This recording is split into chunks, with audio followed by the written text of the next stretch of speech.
Les points de vue sur l'actualité, c'est maintenant sur Europe 1.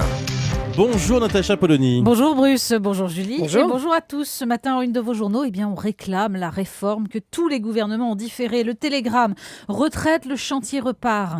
Le Figaro, retraite, 56% des Français pour l'égalité publique-privée. Le Parisien, retraite, les intouchables. Alors l'autre sujet du jour, c'est le feuilleton qui continue. Sud-Ouest, affaire Tapie, l'étau se resserre. Le Monde, l'onde de choc de l'affaire Tapie. L'Opinion, Stéphane Richard, poussé vers la sortie. Alors au-delà des titres, qu'y a-t-il de neuf sur l'affaire Tapie dans les journaux ce matin ? Oui, parce que je sais, ça devient un peu pénible d'avoir tous les jours les mêmes visages, les mêmes noms. Alors il y a aussi ceux qui sortent du chapeau quand même, mais qui jurent leur grand Dieu qu'ils n'ont rien à voir là-dedans. Jean-Louis Borloo dans Les Échos, Patrick Lelay dans Le Figaro. Bon, du coup, certains journaux essayent quand même d'innover pour changer un peu. Le Parisien nous sort une photo de Bernard Tapie sur le perron de l'Élysée en novembre 2007. Photo de nuit, prise au téléobjectif, une parfaite illustration de cette fameuse réunion secrète décrite par Stéphane Richard aux enquêteurs. Les éditorialistes, eux, trouvent encore matière à gloser. Michel Bassy, dans L'Éclair des Pyrénées, fait remarquer que la présomption d'innocence, ce principe dont on se gargarise, est plus que jamais bafoué dans la plupart des commentaires, tant la dimension politique de l'affaire est manifeste. Mais ils sont surtout nombreux, comme Jacques Camus dans La République du Centre, à parler de complicité de caste et à craindre qu'une fois de plus, cette affaire n'épargne aucun camp. Et la date qui revient ce matin dans les écrits, c'est 2017. Parce que VSD a beau titrer sur Nicolas Sarkozy et avec un ironique « Coucou le revoilou », le premier acte du retour se joue entre Stéphane Richard, Claude Guéant et Bernard Tapie. L'événement du jour, c'est la remise d'un rapport sur les retraites à Matignon. Oui, ça c'est une autre façon de préparer 2017, faire ces fameuses réformes de structure. Alors, beaucoup semblent les attendre. C'est en tout cas ce que nous dit le sondage du Figaro. 66% des Français pour la suppression de tous les régimes spéciaux. Parmi les solutions esquissées par le rapport Moreau, les Français, donc d'après ce même sondage, choisissent l'augmentation des cotisations patronales et le rabot sur les avantages des parents de familles nombreuses plutôt que le recul de l'âge légal et l'alignement de la CSG des retraités sur celle des actifs. Oui, c'est-à-dire l'idée, c'est de ne pas être trop touché soi-même quand même. Dans Le Parisien, Jean-François Pillard, chargé des retraites et de la protection sociale au MEDEF, rappelle que les régimes spéciaux coûteraient 7,7 milliards par an.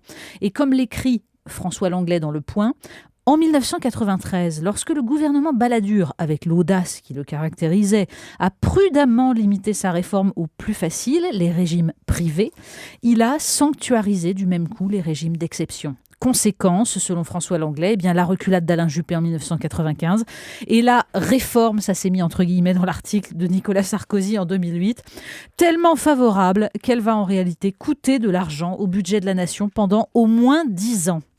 Mettre tout le monde à contribution, écrit Pierre Cavret dans Ouest France, ne signifie en rien dresser jeunes contre retraités, patrons contre salariés, publics contre privés. Reste, dit-il, à s'en remettre au sens des responsabilités de chacun et aux vertus du dialogue social à la française. Oui, en fait, c'est là que le bas blesse. C'est quand on n'a plus qu'à espérer en les vertus du dialogue social à la française. Dans la presse, il y a un portrait qui a retenu votre attention ce matin. Oui, puisqu'on parle de social-démocratie, c'est le Figaro qui consacre une pleine page à un de ses hauts fonctionnaires comme la France aime en produire, Pascal Lamy. Le joker de François Hollande, nous dit le journal qui visiblement l'aime beaucoup. Profil de ministrable, respectabilité internationale, le patron de l'OMC plaît à tous ceux de la BCE, à la Commission européenne, qui trouvent que le système actuel est formidable. Alors quand on lit à côté la page des Échos sur les négociations entre l'Europe et les États-Unis sur le libre-échange et ce merveilleux espoir des éleveurs américains d'enfin pouvoir nous vendre leurs poulets nettoyés au chlore, ça fait envie le libre-échange. Celui qui avait qualifié la démondialisation d'Arnaud Montebourg de concept réactionnaire a même fondé avec ses amis, parce qu'il a quand même de l'humour, donc avec ses amis Jean-Claude Trichet et Alain Minc, un club de la pensée unique. Et figurez-vous que même Édouard Balladur était exclu, pas assez pensée unique. Bon, heureusement pour nous, c'est justement son ami Alain Minc qui se charge de plaider sa cause le plus activement. Du coup, ça pourrait bien ne pas se faire. Ouais. Beaucoup moins drôle.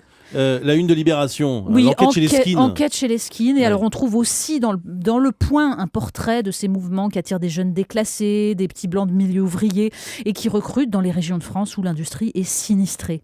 Mais alors, dans le Point, il faut lire, après ces articles, le petit entrefilet consacré au fils de Patrick Buisson, le conseiller spécial de Nicolas Sarkozy. Déclaration au vitriol d'un fils qui décrit son père comme un maître dans l'art de déceler les ressorts cachés de l'opinion, une compétence qu'il aurait mise au service d'une idéologie chrétienne, d'une radicalité évangélique. Obsédé de frontières, nous dit-il, lui-même a donné l'exemple en dressant une solide barrière entre son cœur et son esprit. Oui, tout quoque fili, comme disait l'autre. Le clin d'œil du jour. Eh bien, le Times nous informe d'un sujet qui agite la couronne britannique. Le royal bébé à naître pourrait avoir du sang indien. Du sang indien. Oui, d'ailleurs, pour illustrer l'article, le journal ressort cette photo de Diana seule, assise devant le Taj Mahal.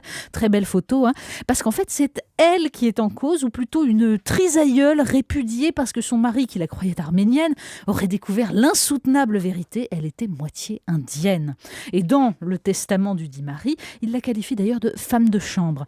Bon, évidemment, la presse People s'est saisie du dossier. Hein. Je sais, comme information, vous froncez les yeux, Bruce, ça n'a strictement aucun intérêt. Je vous remercie de signaler. Sauf de nous enseigner quand même que l'idéologie de la pureté du sang traîne partout, même dans les articles People. Merci beaucoup, Natacha Polony.